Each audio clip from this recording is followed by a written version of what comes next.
ಮುಂಜಾನೆ ಎದ್ದು ಗಾರ್ಡನ್ಗೆ ಬಂದ ತಕ್ಷಣ ನೋಡಿದೆ ಏನಾದರೂ ನೀರು ಹಾಕೋಣ ಏನೋ ಅಂತ ಮಾಡಿದೆ. ಗಿಡಗಳನ್ನೆಲ್ಲ ನೋಡಿ ಭಾಳ ದಿವಸ ಆಯಿತು ನೀಮ್ ಸ್ಪ್ರೇ ಅದು ಏನೂ ಮಾಡಿಲ್ಲ.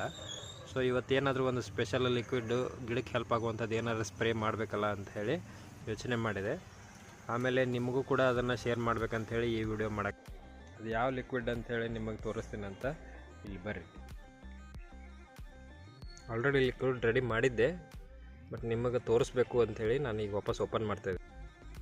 ಈಗ ನೀವು ನೋಡ್ತಿರಲ್ಲ, ಈ ಲಿಕ್ವಿಡ್ ಒಳಗಡೆ ನೀಮ್ ಆಯಿಲ್ ಐತಿ, ಆಮೇಲೆ ಅರಿಶಿನ ಪೌಡ್ರ್ ಏನು ಮನೆಯಲ್ಲಿ ಒಳಗೆ ಯೂಸ್ ಮಾಡ್ತೀವಲ್ಲ ಆ ಪೌಡ್ರನ್ನ ಇದ್ರೊಳಗಡೆ ಮಿಕ್ಸ್ ಮಾಡಿದ್ದೀನಿ.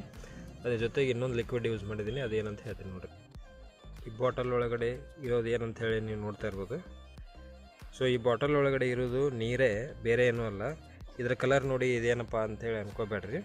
ಯಾಕಂದ್ರೆ ಈ ನೀರು ಈ ಥರ ಕಲರ್ ಆಗೋಕ್ಕೆ ಕಾರಣ ಏನಪ್ಪ ಅಂತಂದ್ರೆ, ಸೊ ಇದೇನೂ ಅಲ್ಲ, ಇದು ಕಾಪರ್ ವಾಟರ್.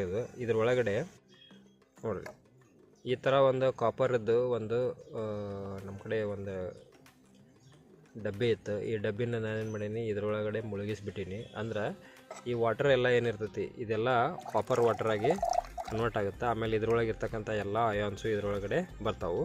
ಸೊ ಇದು ಗಿಡಕ್ಕೆ ಭಾಳ ಹೆಲ್ಪ್ಫುಲ್ ಆ್ಯಕ್ಚುಲಿ. ಸೊ ಈಗೀಗ ಹೊಸ ಒಂದು ಪದ್ಧತಿ ಒಳಗಡೆ ಏನು ಮಾಡ್ತಾಯಿದ್ದಾರೆ, ಎಲ್ಲರೂ ಗಿಡಗಳು ಬೆಳಿಬೇಕಂತಂದ್ರೆ ಎಲ್ಲರೂ ಕಾಪರ್ ವಾಟರನ್ನು ಯೂಸ್ ಮಾಡ್ತಾಯಿದ್ದಾರೆ. ಆಮೇಲೆ ಕಾಪರ್ ವೈರನ್ನು ಯೂಸ್ ಮಾಡ್ತಾಯಿದ್ದಾರೆ. ಸೊ ಈ ವಾಟರ್ನ ನಾನು ಏನು ಮಾಡೀನಿ, ಇದಕ್ಕೆ ಯೂಸ್ ಮಾಡಿ ಎಲ್ಲ ಗಿಡಕ್ಕೂ ಸ್ಪ್ರೇ ಮಾಡ್ತೀನಿ. ಅದರಿಂದ ಇಮ್ಯುನಿಟಿ ಆಮೇಲೆ ಕಾಪರ್ ಅಯಾನ್ಸ್ ಸಿಗೋದ್ರಿಂದ ಒಳ್ಳೆ ಗ್ರೋತ್ ಆಗುತ್ತೆ. ಆಮೇಲೆ ಇನ್ಫೆಕ್ಷನ್ನು ಅದೇನೂ ಆಗಂಗಿಲ್ಲ ಗಿಡಕ್ಕೆ. ಚಾನಲ್ ಸಬ್ಸ್ಕ್ರೈಬ್ ಮಾಡಿರಿ, ಹೆಚ್ಚಿನ ಇನ್ಫಾರ್ಮೇಷನನ್ನು ನಾನು ಅಪ್ಡೇಟ್ ಹಾಕ್ತಾ ಇರ್ತೀನಿ ಅಂತ. Thank you.